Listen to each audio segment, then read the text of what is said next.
buenas tardes, me llamo Álvaro López Asensio, soy profesor, historiador y teólogo y tengo el placer de compartir con ustedes esta conferencia titulada La mujer judía de Sefaraz en la Edad Media. Quiero agradecer a la Fundación Bodas de Isabel de Teruel la invitación para dar esta conferencia y poder compartir con ustedes estas ideas, ¿no? Son fruto de un libro que escribí hace un par de años, que se titula La mujer judía en la Edad Media, y es una recopilación no solo de las costumbres y las fiestas, sino también de todo el derecho, la halajá judía, la ley judía que hay sobre el tema de la mujer. Yo creo que va a ser muy interesante y que van a disfrutar con esta conferencia. Y sin más preámbulos, comenzamos. La metodología es, voy a proyectar en pantalla un PowerPoint para que ustedes la puedan seguir y yo haré las explicaciones y ampliaciones que crea conveniente.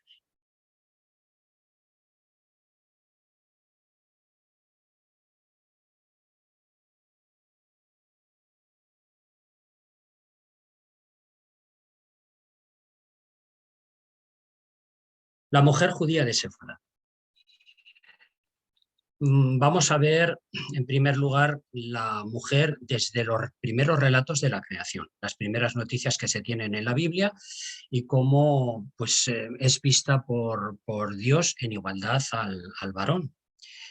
Después veremos un poquito el ciclo vital de la mujer judía, desde el nacimiento, la mayoría de edad, el matrimonio, los problemas, las bodas y sobre todo el velatorio y su papel en la muerte, ¿no? Ante la muerte.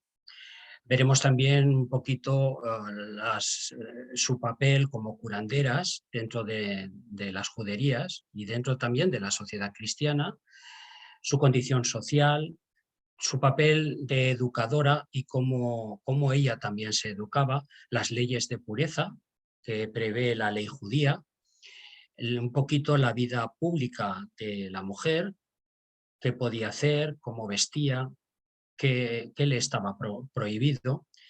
Veremos también un poquito algún ejemplo de malos tratos que siempre han existido, no es moda de hoy, siempre han existido. Y luego, la vida de las conversas, de cómo vivían como judías. Los relatos de la creación.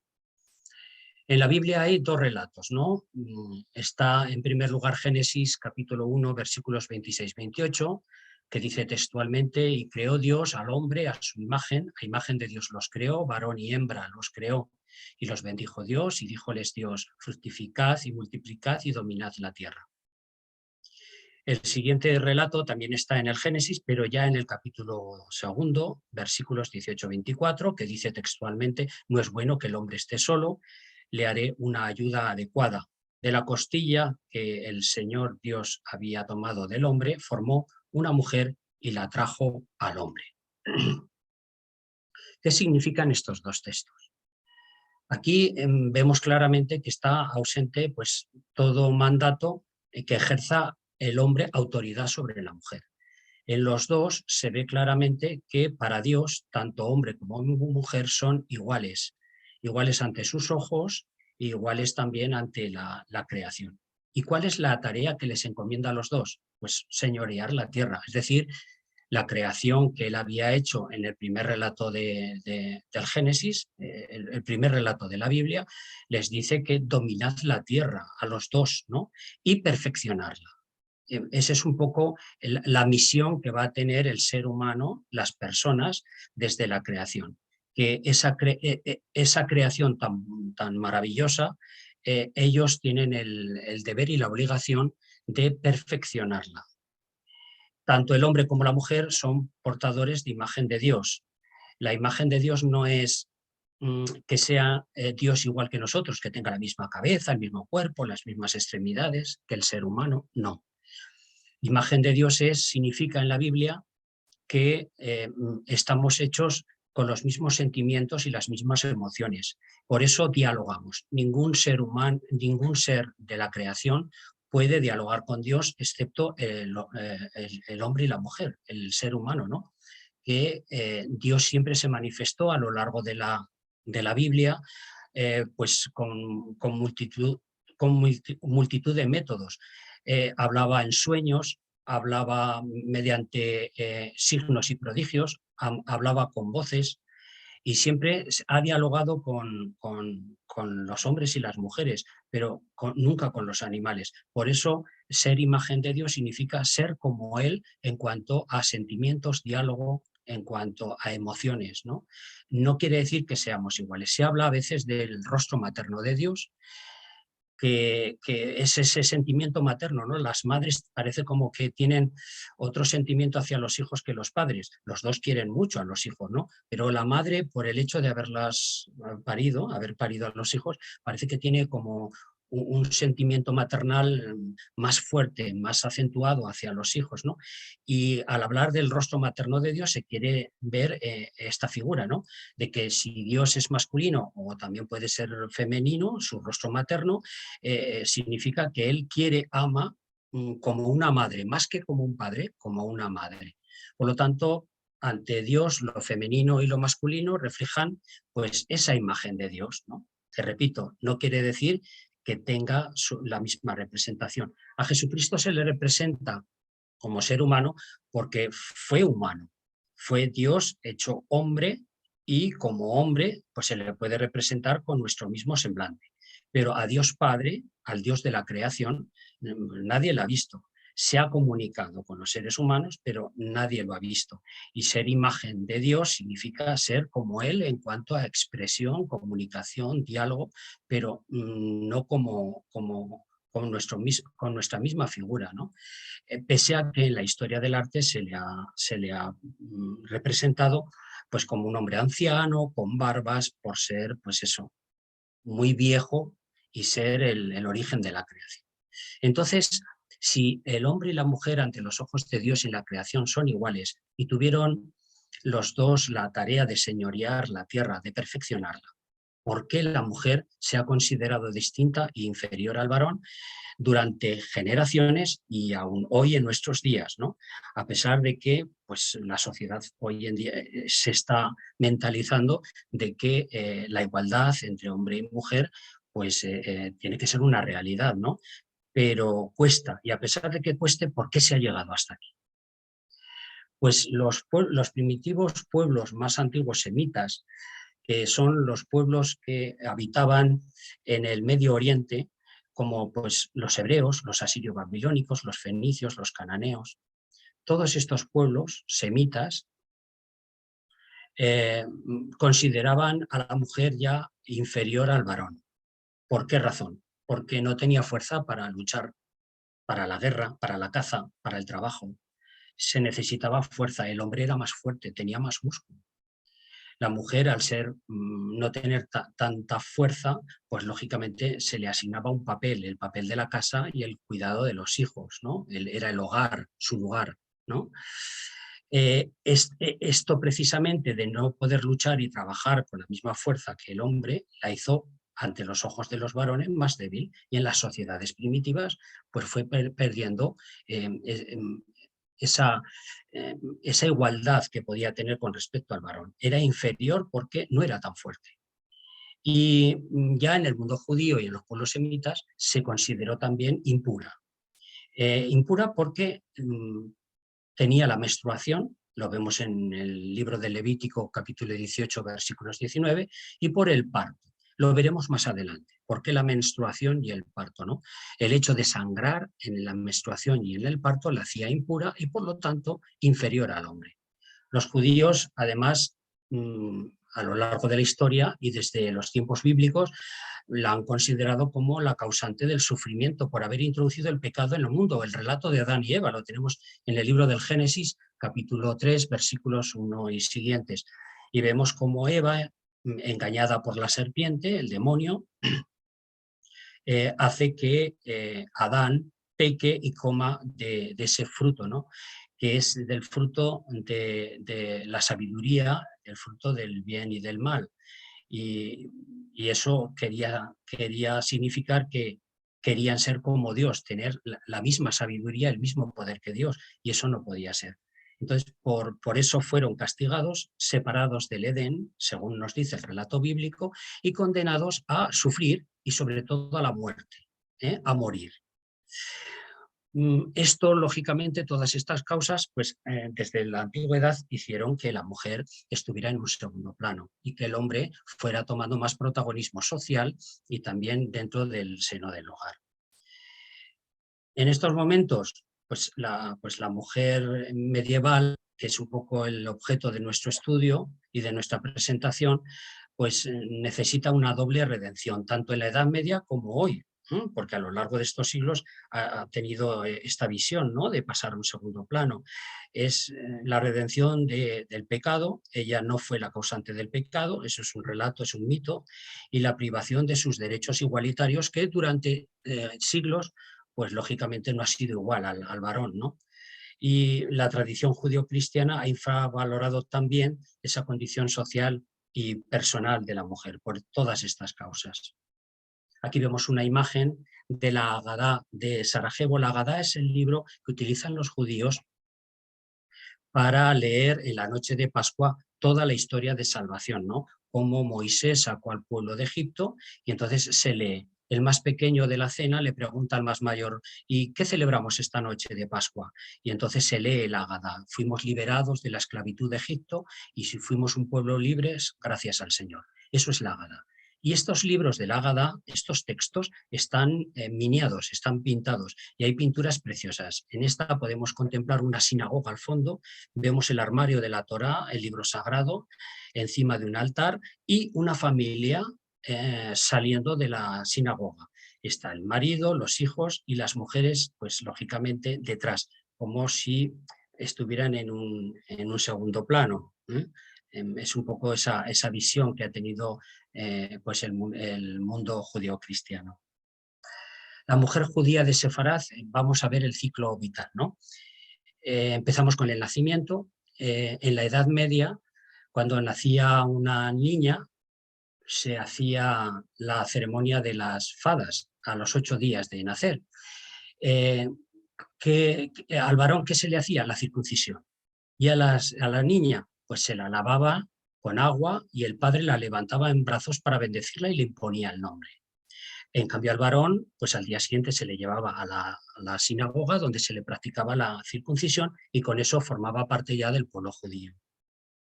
Las fadas, lógicamente, eran una noche en la que era una fiesta familiar, se reunían los más cercanos, los abuelos, los tíos más cercanos, y bendecían a la niña, rezaban, también cantaban, y sobre todo pues, en torno a una buena comida, a una buena cena, ¿no? Luego ya en el sábado se proclamaba el nombre de la niña en la sinagoga, y el padre era invitado ese día a leer la Torá. Igual que en las misas la gente lee las lecturas, pues aquí también el pueblo lee también las lecturas de la Torá, ¿no?, las que correspondan en el día.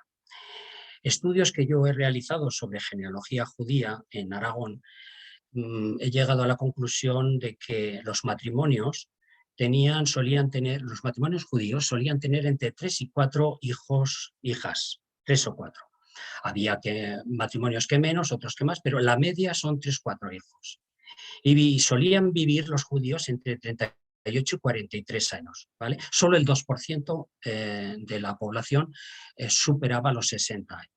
Y las viudas solían vivir unos 5 años más que los varones, de media. No todas, pero es la media, el resultante. Tal vez porque, como estaban relegadas al hogar, pues lógicamente llevaban una vida como más tranquila. Y el varón, el hecho de trabajar, no trabajaba en la tierra, pero el hecho de trabajar, de llevar más preocupaciones a nivel laboral, pues también tenían más desgaste físico, con lo cual hacía que murieran. Eso no quiere decir que hubiera mujeres que murieran antes que los maridos, ¿no? Pero generalmente la supervivencia de las mujeres era una media de 5 años. Tenemos aquí otra pintura miniada de la Agadá de Barcelona, es del siglo XIV, Y aquí vemos pues una parturienta, ¿no? Está en la cama, acaba de tener unos niños, está el marido felicitándola, también los otros hijos que tiene y la familia reunida y contenta. La mayoría de edad de la mujer judía. La mayoría, las judías tienen la mayoría de edad a los 12 años y el varón a los 13 años. Se consideraba a la niña un año menos porque también por el hecho bueno, pues de tener la menstruación, también se consideraba más mujer y más madura. Por lo tanto, se retrasaba esa mayoría de edad y el varón se consideraba un año más, pues porque era más infantil, ¿no? El rabino, al cumplir los 12 años, nombraba en la sinagoga a la niña y la felicitaba.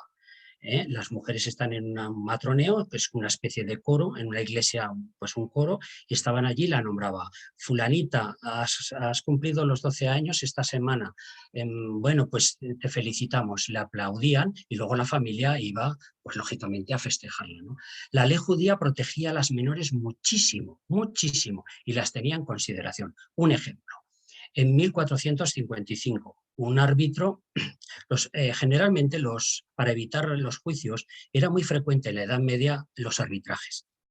Para no ir a tribunales, nombraban a árbitros que, escuchadas las partes, emitían un auto, una sentencia, y en la cual pues, las dos partes acataban las decisiones, ¿no? Siempre buscaban el no perjudicar a ninguna de las dos partes, buscar la mejor solución. Entonces, un árbitro de una sentencia amigable, concretamente de Daroca, dio una vivienda familiar a Mosé el Huerto, que era de esta localidad. Pero como vivía allí Cina, que era pues una menor de 12 años, el árbitro condicionó la entrega de dicha casa hasta que cumpliera la mayoría de edad.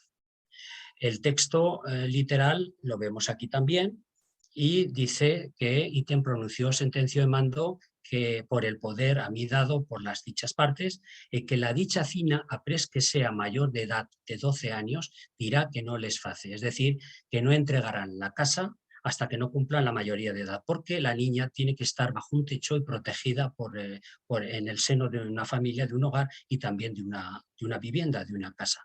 Con lo cual vemos un poquito cómo la ley judía desde luego protegía y tenía en consideración a las menores de edad, pese a que, bueno, pues hubiera un desahucio, ¿no? O tuvieran que salir. No, lo prioritario eran los menores de edad. El matrimonio. Los padres y hermanos de la novia buscaban siempre el mejor partido, una familia buena y un marido trabajador que tuviera posibilidades de promocionar, que la familia tuviera dinero y sobre todo pues, que no le faltase de nada, ¿no?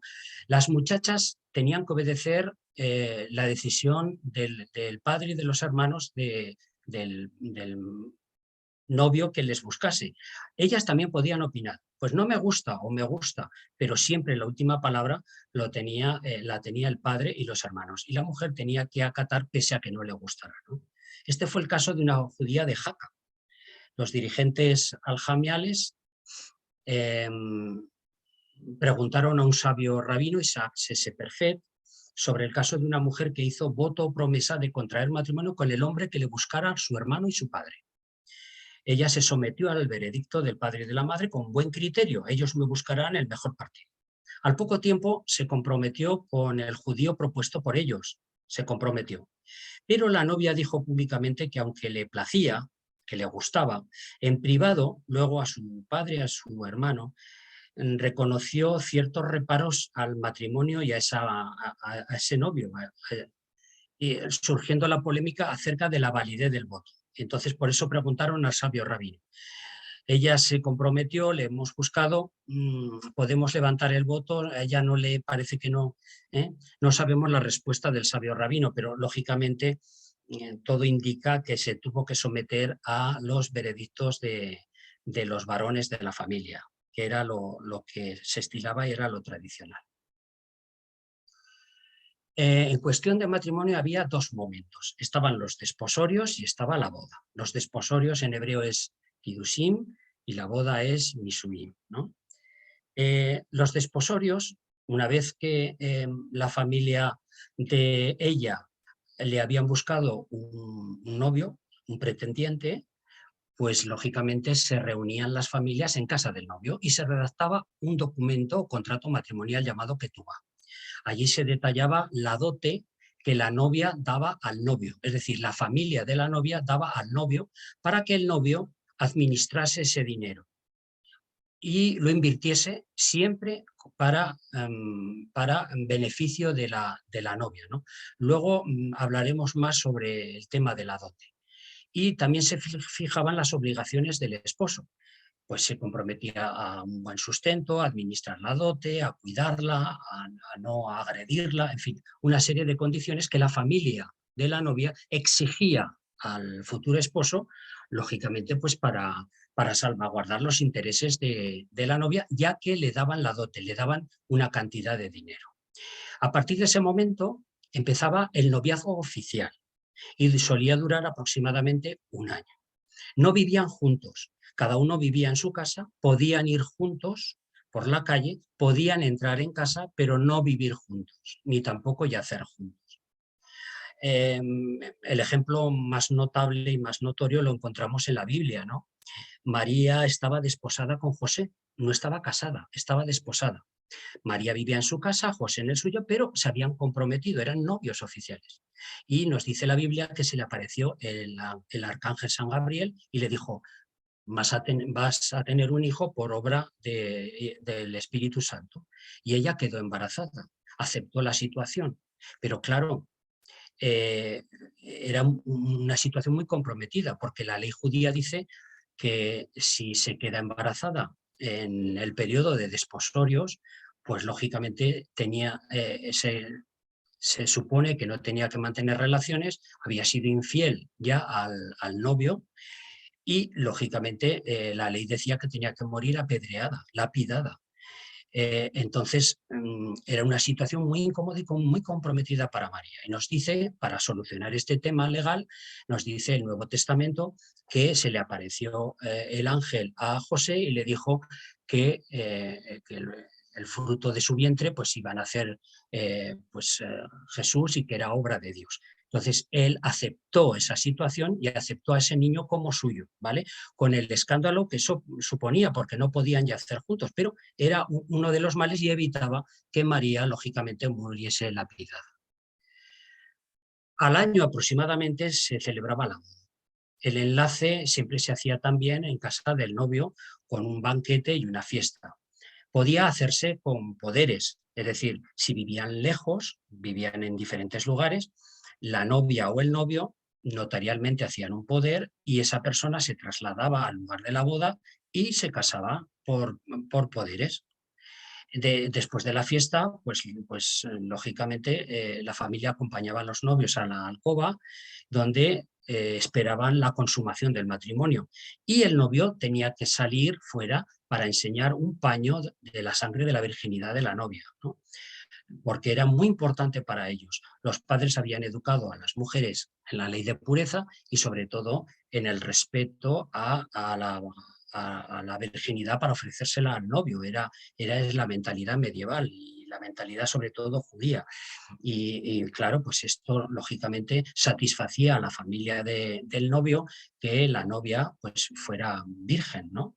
Que hubiera respetado durante los desposorios y durante, pues, desde el momento en que se comprometieron, pues lógicamente que ella fuera virgen, que no hubiera estado con nadie. Eso le daban muchísima importancia, ¿no? Los problemas legales de la viuda. Cuando el marido moría sin testamento, surgía problemas legales pues, para la viuda, lógicamente. Entonces, las viudas no podían heredar sin testamento. Solo podían recibir la dote. Hemos visto anteriormente que en la ketubá, en el contrato matrimonial, los padres de la novia daban una cierta cantidad, él se comprometía a administrar y esa dote pues tenía siempre derecho a recibirla, pero si no había testamento, pues lógicamente los bienes gananciales y los bienes del marido pues no podía recibir la viuda. ¿Y a quién pasaban? Lógicamente a las hijas, ¿no?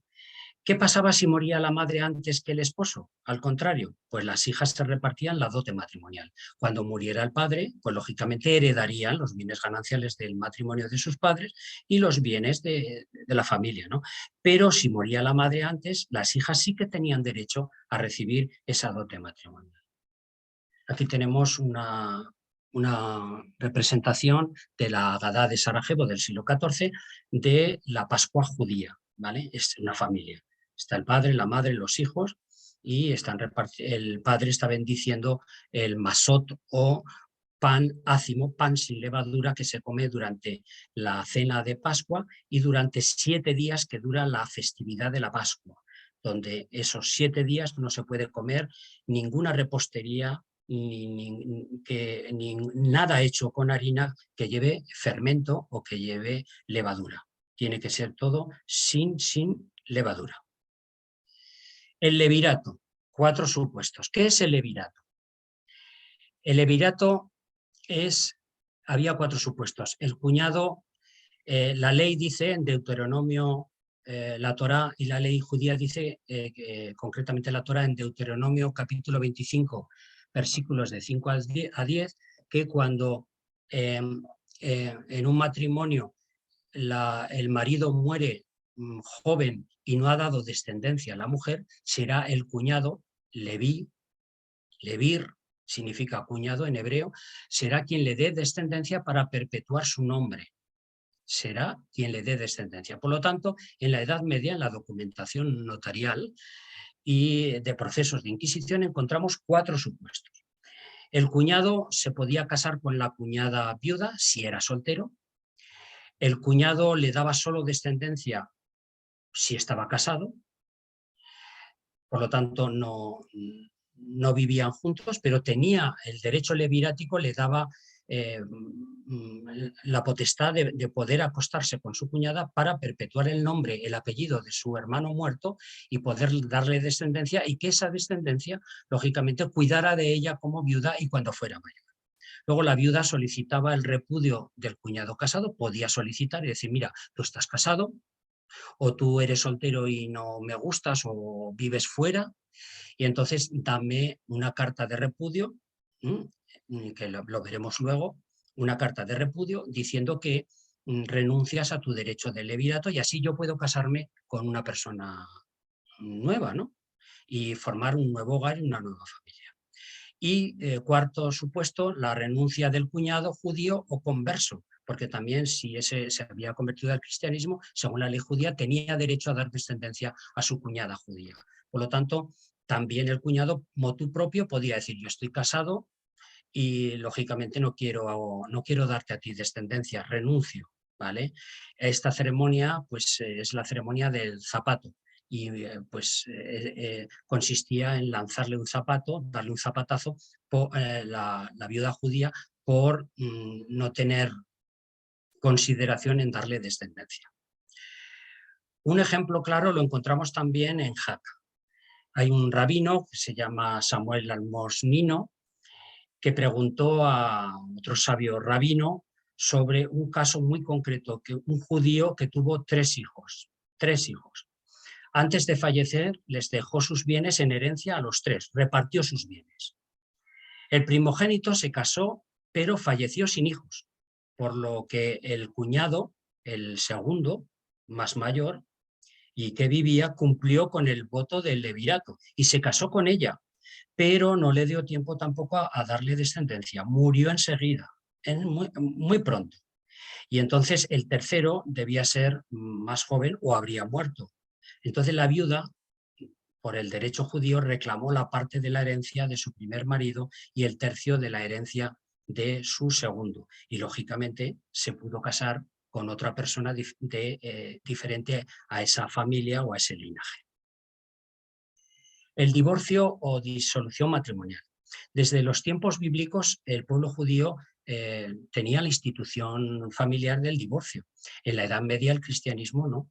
El matrimonio cristiano es indisoluble y para toda la vida hasta la muerte.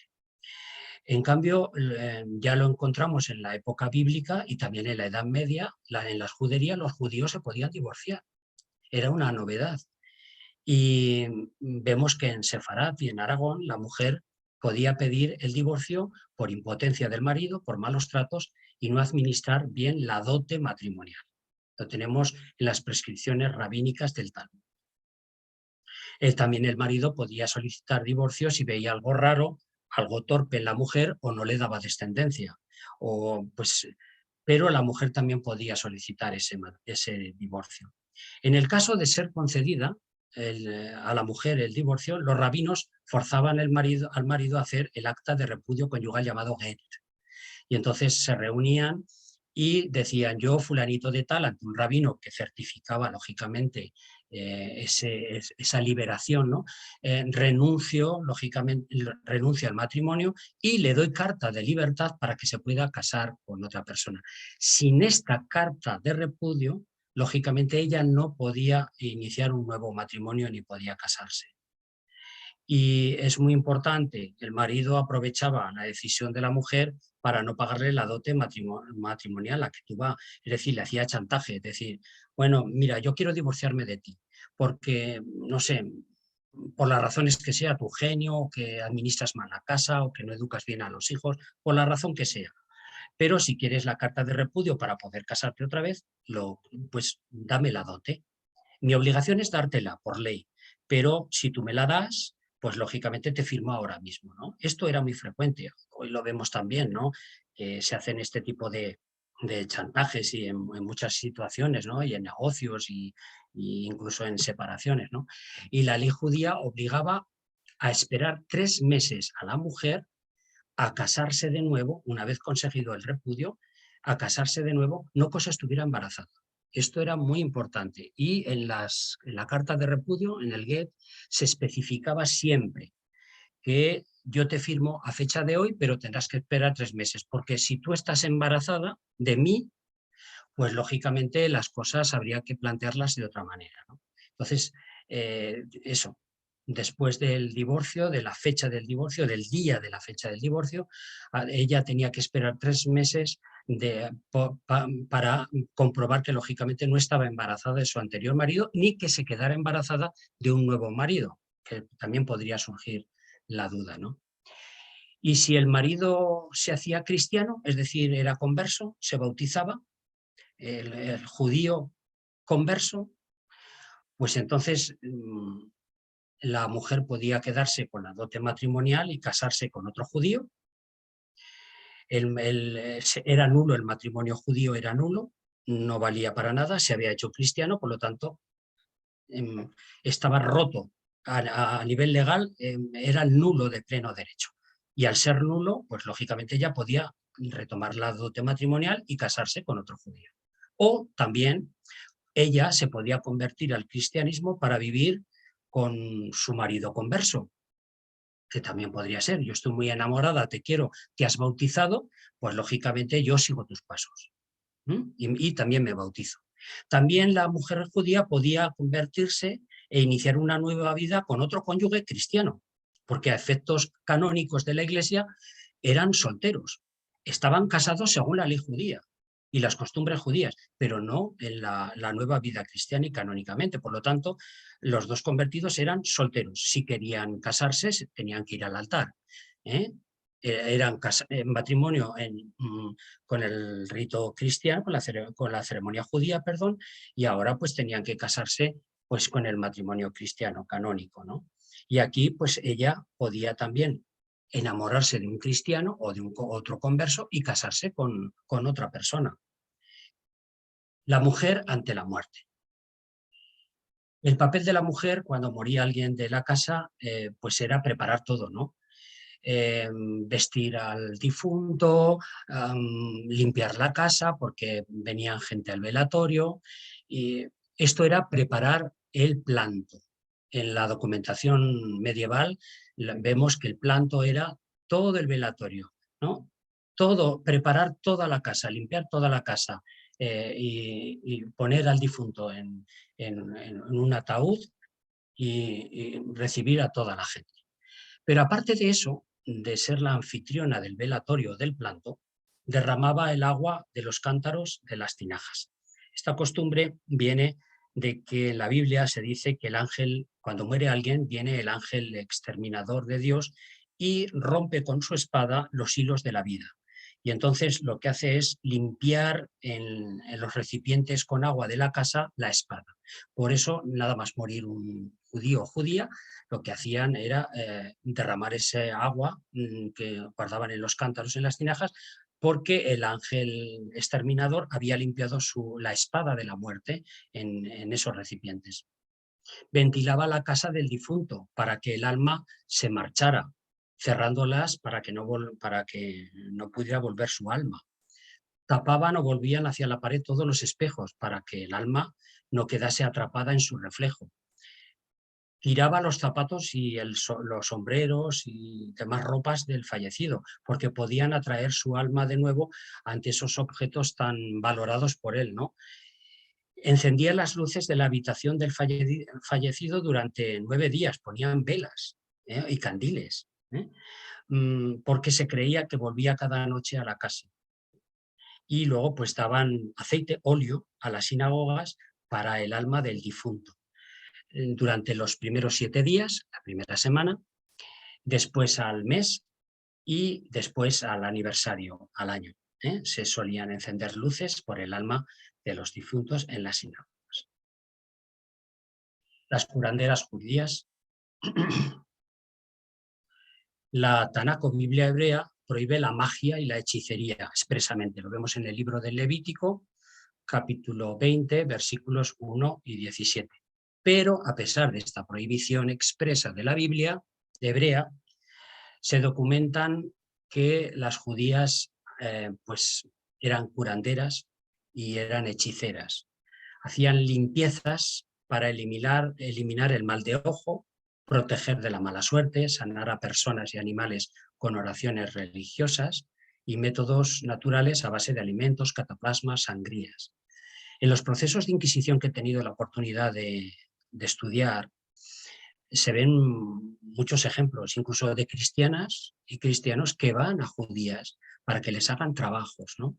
Trabajos incluso de amarres de amor o para dar mala suerte a personas, ¿no?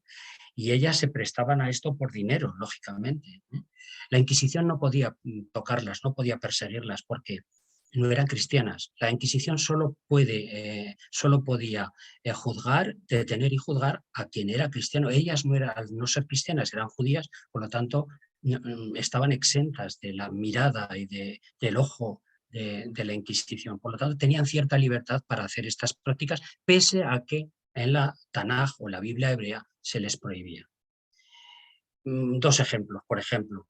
Las mujeres judías del siglo XV utilizaban las gotillas, aparece mucho en los procesos de Inquisición, que eran con fines adivinatorios y de curación de enfermedades. Consistía en echar en un recipiente de agua unas gotas de aceite y decir unas oraciones hebreas. Y otro remedio, por ejemplo, era contra el mal de ojo, que consistía en untar con aceite a la persona afectada o enferma, ¿no? A esa persona que se creía que le habían echado un mal de ojo, que tenía mucha suerte, o que en una casa había ocurrido desgracias muy continuadas en el tiempo, y entonces pues era una manera como de limpiar a esa persona de algún maleficio, algún hechizo que le hubieran dado, ¿no? Y luego también sabían una serie de oraciones y bendiciones que daban a las personas o sobre las personas para que Dios las sanase y las limpiase. Esto era una práctica habitual. También las musulmanas. En cambio, las cristianas, por la Inquisición, pues lógicamente no podían hacer todas estas prácticas. La condición social de la mujer.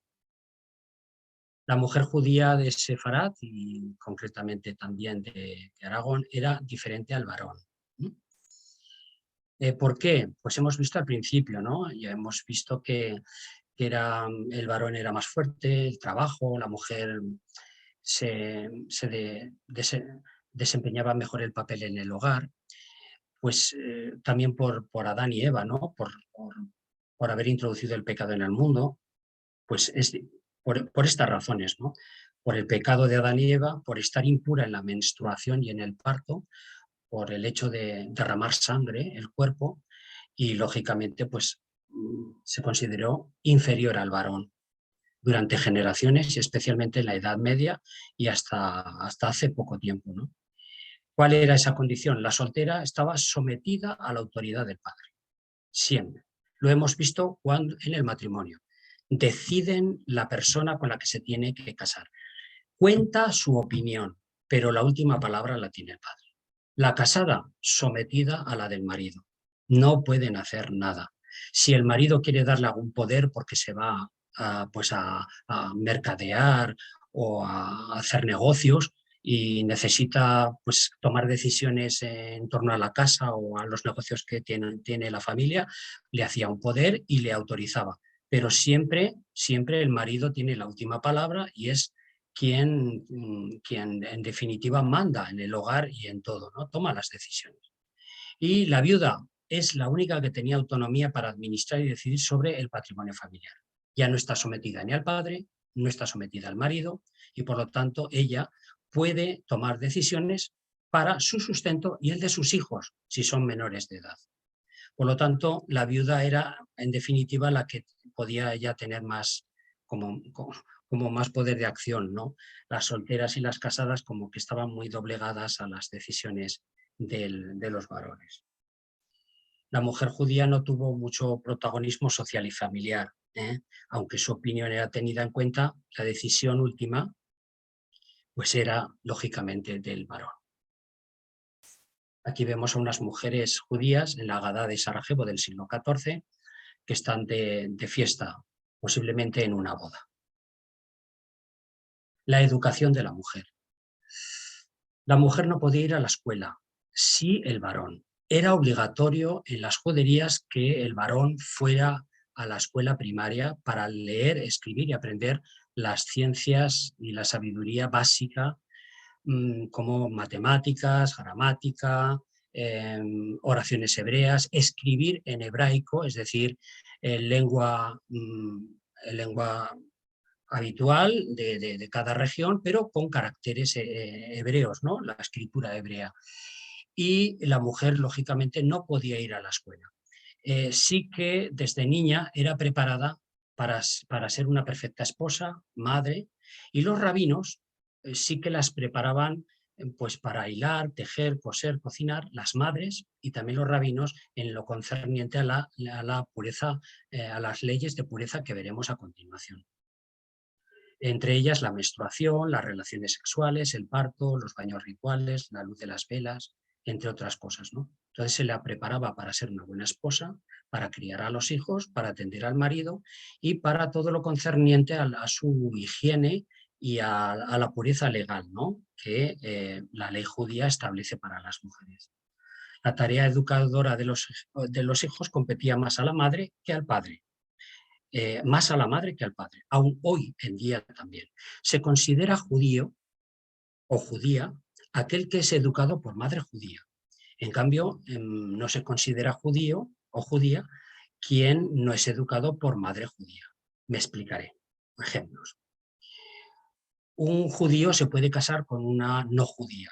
Los hijos de ese matrimonio llevarán apellido judío, el apellido del padre, pero no se considerará judío porque la madre no es judía y no le ha transmitido los valores, las tradiciones, las oraciones judías. Por el contrario, si una judía se casa con un no judío, imaginemos que un cristiano, los hijos de ese matrimonio llevarán el apellido cristiano, es decir, no judío, pero se considerarán judíos porque la madre les habrá enseñado las oraciones, las tradiciones, les habrá hablado de Dios, de la Biblia, de sus antepasados y de todo lo concerniente a las fiestas, las costumbres y la identidad judía. Por lo tanto, el papel educador de la mujer a lo largo de la historia desde los tiempos bíblicos ha sido esencial. Aunque ella no sabía leer y escribir, aunque ella no tenía conocimientos básicos del saber, sin embargo, su papel como transmisora de la tradición judía ha sido esencial y aún hoy en día también sigue manteniendo un papel fundamental en la educación de los hijos y en el seno del hogar. La mujer como educadora, es un poco lo que hemos dicho, ¿no? Las madres eran el principal vehículo. Fíjese en este texto que está en el libro de los Proverbios, capítulo 1, versículo 8. Se aconseja: escucha, hijo mío, las amonestaciones de tu padre y no desdeñes las enseñanzas de tu madre, porque las enseñanzas de la madre es fundamental para la identidad judía. Por lo tanto, la madre inculca los valores morales y éticos de la tradición judía, fomenta las observancias y los preceptos de la Torá, los 5 primeros del el libro sagrado de los judíos, los 5 primeros libros de la Tanaj hebrea o Biblia, la transmisión del conocimiento del Talmud y las normas rabínicas, crear un poderoso sentimiento de identidad judía y también, pues lógicamente, los valores de modestia, las buenas maneras, la piedad, la caridad. Un papel fundamental. Una mujer que no recibe enseñanza, pero sin embargo que es una gran educadora.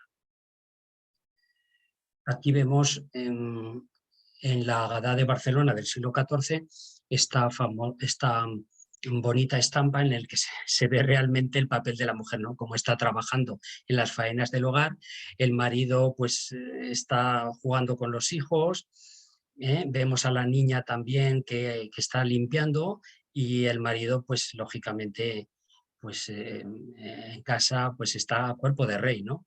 Este era un poquito el papel de la mujer, lo refleja muy bien esta pintura. La mujer y las leyes de pureza, ¿no? Transmitían impureza durante, como hemos dicho, durante la regla menstrual, lo vemos en el libro de Levítico, y los 40 días después del parto.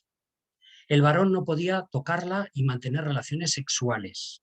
Durante la regla, la menstruación, tienen que dormir en camas separadas, porque el solo hecho de rozarla o de tocarla, la impureza de la mujer se la transmite al varón y el varón tiene que hacer una serie de ritos para purificarse. Y durante la cuarentena después del parto, lógicamente, tienen que dormir en camas separadas y durante el día procurar no tocarla para que no le transmitiera esa impureza por contacto. Por lo tanto, las consecuencias, si la tocaba, podían ser nefastas. Lo vamos a ver con un ejemplo. Tenemos a Rabí Yitzhak Altanasi, que era judío de Huesca. Preguntó a un sabio rabino, Sese Perfet, acerca de una duda de pureza femenina. Y le dice Yitzhak Altanasi a Sese Perfet: si quien yacía con una mujer estando impura debía ser castigado con pena de muerte, y quien la tocara con un dedo merecía azotes. Estas eran las penas. No se podía tocar porque si la tocabas quien te veía te podía denunciar y recibir azotes o incluso pena de muerte. Es un poco para que vean, esta costumbre se la tomaban muy en serio, ¿no? La impureza. Y esta concepción de impureza pues hizo que la mujer pues tuviera una concepción con respecto al varón de inferioridad, ¿no? Porque es impura, y como es impura, pues no se toca porque es algo débil, ¿no? Vamos a llamarle así. El hecho de tener la regla menstrual o después del parto, que la mujer pues está aún sangrando durante un tiempo, pues lógicamente la hacía inferior, ¿no? Y esta ha sido un poco la concepción. Hoy en día ya no es tanto, hoy en día se puede tocar, se considera impura, pero no hasta estos extremos como se vivían, por ejemplo, en la Edad Media y vivían las judías en la Edad Media, ¿no? Incluso pues en Aragón y en Teruel. La mujer se sumergía en un mikvé, en una piscina, para purificarse. Es decir, acabada la regla, acabada la menstruación, se bañaba en la piscina. Y después de los 40 días de la cuarentena también. ¿Qué es el mikve? Es una piscina que tiene 7 escalones y la mujer vestida tiene que entrar. Y no es para bañarse, para la higiene, darse jabón, es simplemente para sumergirse 3 veces, sumergirse de cuerpo entero. El agua tiene que entrar y salir, tiene que ser agua viva, no tiene que ser estancada. Por lo tanto, estaban cerca siempre de estanques, de manantiales, o se reconducían por medio de tuberías, ¿no? Pero tiene que haber una entrada de agua y una salida, tiene que estar en movimiento. Bajaba los 7 escalones y se sumergía 3 veces entera, vestida, y salía, se secaba y ya estaba purificada. A partir de ese momento podía mantener relaciones sexuales y podía hacer una vida normal tocando su marido, pudiendo tocar a su marido y su marido a ella, ¿no? La vida se volvía con toda la normalidad del mundo. La vida pública de la mujer. Tenemos cantidad de ejemplos de los sínodos diocesanos y provinciales de la Iglesia en todas las diócesis de Aragón. En estas reuniones diocesanas se tomaban acuerdos contra los judíos y muy especialmente contra las mujeres judías. Les impusieron llevar un distintivo diferenciador cosido a la altura de la frente, llamado rota, a las mujeres. En las togas que se ponían, se cubrían la cabeza, llevaban la rota. Ahora explicaré qué es la rota. Y los hombres la llevaban en el pecho, generalmente en el lado izquierdo. Y consistía en una tela redonda que era mitad roja y mitad amarilla. Y entonces esto se consideraba una segregación por el vestido, para que todo el mundo que viera a esa persona supiera que es judía y no hablarle y rechazarla y tener cuidado. Porque los judíos en la Edad Media tenían fama de la avaricia, de ser malas personas, de engañadores. Y entonces cuidado, que es un judío y cuantos menos tratos, mejor. Y entonces esto, lógicamente, pues era una medida muy segregacionista, ¿no? También prohibieron a las doncellas judías que sirvieran en casas de cristianos y viceversa, en la iglesia. Y tanto en Castilla como en Aragón, las cortes aprobaban que las judías no pudieran vestir con telas caras, sino con indumentarias sencillas, tampoco llevar abalorios de oro, plata y piedras preciosas, pieles de calidad y zapatos dorados, sino que modestias, muy modestas. ¿Por qué? Para que las cristianas no se sintiesen minusvaloradas y tuvieran un complejo de inferioridad con respecto a los judíos, porque generalmente tenían un nivel de vida los judíos superior al de los cristianos, y eso se notaba en el vestir, tanto de hombres como mujeres, ¿no? Y la Iglesia prohibió que fueran elegantes, precisamente para que las cristianas no se sintieran incómodas, ¿no?, al verlas. Y cómo era posible que los judíos y las judías pues, vistieran mejor que los cristianos, ¿no? Pero fue una realidad y la Iglesia tomó cartas en el asunto. Aquí vemos también una cena de Pascua de una familia judía de la Agadá de Sarajevo del siglo XIV. Los malos tratos. Hoy en día nuestra sociedad está educando mucho en el asunto de los malos tratos, ¿no?, y la violencia de género. Pero vemos también ejemplos en la documentación medieval que también era habitual en aquella época.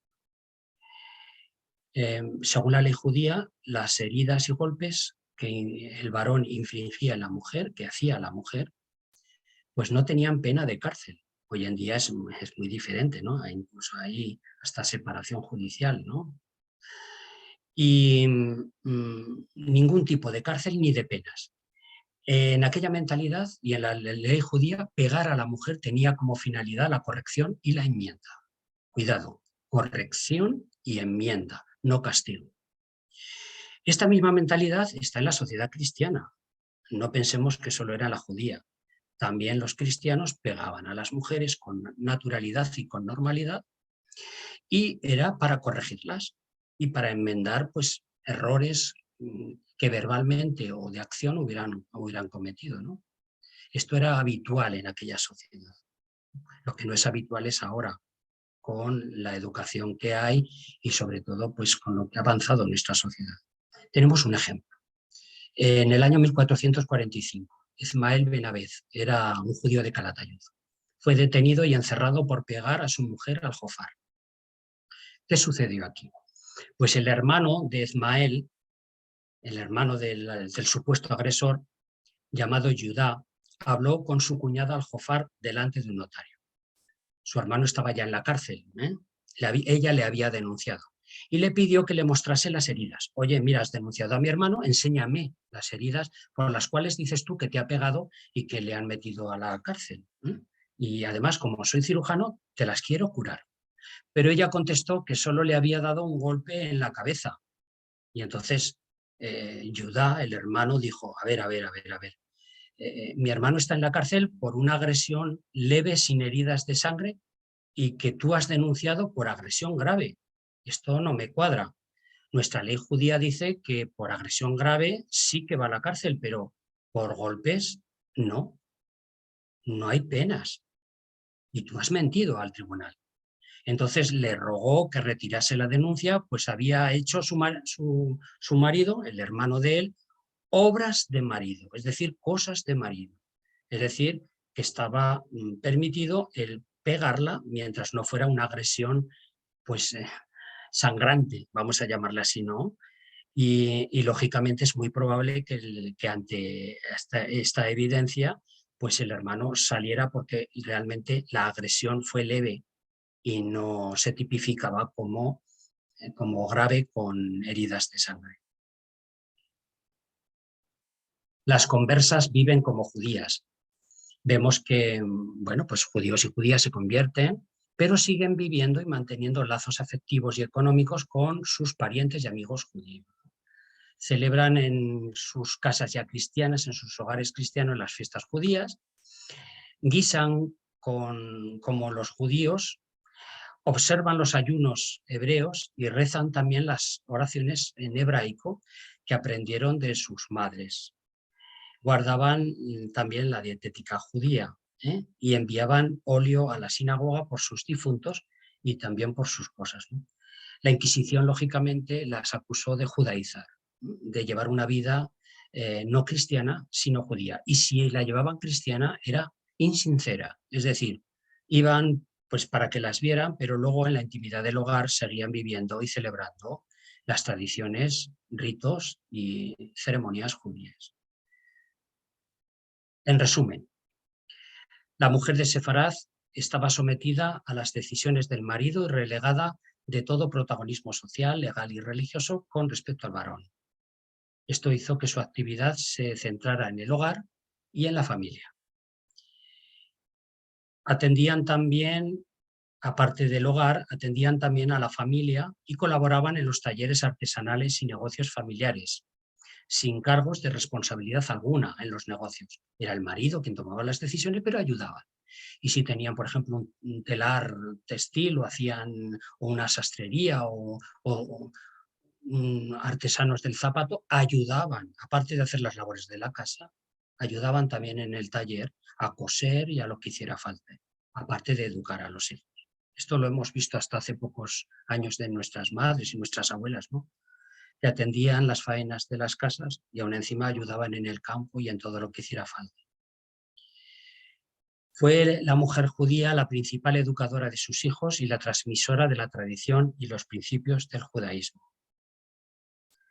El derecho judío intentó dignificar su figura a través, desde los tiempos bíblicos, con el contrato matrimonial y la dote como derecho para ser mantenida. Vemos también que el divorcio dignificó su estatus, podía divorciarse del marido si no la trataba bien, y esto en aquella sociedad medieval era muy importante, muy importante. El levirato, aunque lo vemos con cierto recelo, que el cuñado le dé descendencia y no pueda rehacer su vida con otra persona y formar un nuevo hogar. Sin embargo, desde los tiempos bíblicos se vio que era algo bueno para la mujer, para no dejarla desamparada y que lógicamente tuviera una descendencia de su cuñado para que, bueno, pues tener un motivo por el cual vivir, el cual luchar y sobre todo que esos hijos la atendieran de mayor. Lo que hace miles de años fue bueno, pues en la Edad Media estaba todavía vigente y hoy pues lo veríamos un poco desfasado, ¿no? Esta medida, pero dentro del derecho judío hoy en día sigue vigente esto. Y los cuñados tienen el derecho levirático. Generalmente firman la carta de repudio para que la cuñada pueda rehacer su vida, ¿no? No es como en la Edad Media, ahora todo es diferente, pero dentro del derecho judío está vigente esta ley ancestral y bíblica. La solidaridad aljamial en caso de viudedad. Toda la sociedad, las cofradías benéficas asociadas a gremios artesanales, procuraban siempre atender las necesidades de los huérfanos y de las viudas. No eran las sinagogas. En la sociedad cristiana era la caridad de las órdenes mendicantes y de la iglesia, que daba comida, la sopa, atendía a los mendigos. En la sociedad judía era todo lo contrario, era una solidaridad laica, no estaba asociado a la sinagoga, al culto, a la religiosidad. Esto era muy importante, eso diferencia una sociedad de otra, la forma de enfocar, pues lógicamente, la pobreza. Y para ellas fue muy importante gozar de los fueros de Aragón. A partir del siglo XV fueron concedidos a los judíos a finales del XIV y durante el siglo XV pues pudieron tener dos ordenamientos jurídicos. Por una parte la halajá judía, la ley judía, y por otra gozar de los fueros de Aragón. Esto fue muy importante para las mujeres sobre todo, porque los fueros de Aragón dignifican mucho la figura de la viuda, con el derecho de viudedad expectante y otros avances que las protegían, y entonces ellas pudieron acogerse a los fueros de Aragón para tener, pues, respirar, ¿no? Relajar su vida. Y fue muy importante durante el siglo XV el poder elegir un ordenamiento u otro. Espero que hayan disfrutado de esta conferencia y muchísimas gracias por su atención. Gracias.